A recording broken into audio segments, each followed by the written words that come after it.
What are the rules for tipped employee minimum wage? Imagine working in a restaurant or bar where most of your earnings come from tips. Do you know how your wages are calculated and protected? Let's break down the rules for tipped employee minimum wages so you can understand your rights and responsibilities. Tipped employees are workers who regularly receive more than a certain amount in tips each month, usually $30 or more. The rules for their minimum wage involve a mix of a lower cash wage paid directly by the employer and the tips they earn. Together, these must equal or be more than the minimum wage set by law. At the federal level, under the Fair Labor Standards Act, the minimum wage for tipped employees is $7.25 per hour. Employers can pay as little as $2.13 per hour in cash wages, as long as the tips the employee earns make up the difference. This difference is called the tip credit, which can be up to $5.12 per hour. If the employee's tips plus the cash wage do not reach the $7.25 minimum, the employer must make up the shortfall.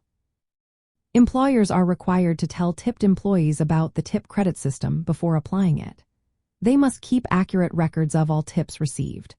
Employees are allowed to keep all their tips, except in valid tip pooling arrangements where tips are shared among staff.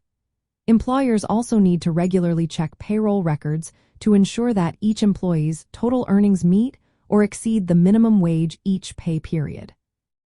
States and local governments can have their own rules. Some states, like California and Washington, do not allow tip credits at all. They requiring employers to pay the full state minimum wage regardless of tips. Other states may set higher minimum wages or have stricter rules about how tips are handled. In states that do allow tip credits, the specific cash wages, the tip credit amount, and the total minimum wage can vary.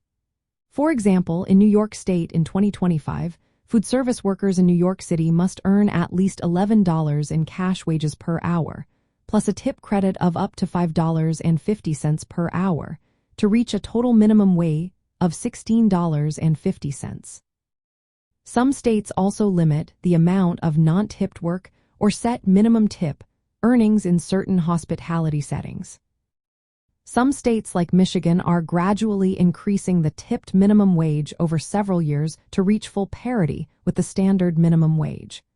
This means the cash wage and tip credit will slowly rise until they match the regular minimum wage. To sum it up, the rules for tipped employee minimum wages say that the combined cash wages and tips must meet or exceed the applicable minimum wage. Employers need to track tips carefully, inform employees about tip credit rules, and adjust wages if tips fall short. Since state and local laws can be stricter or prohibit tip credits altogether, employers must follow the highest standard to stay compliant and protect workers' earnings.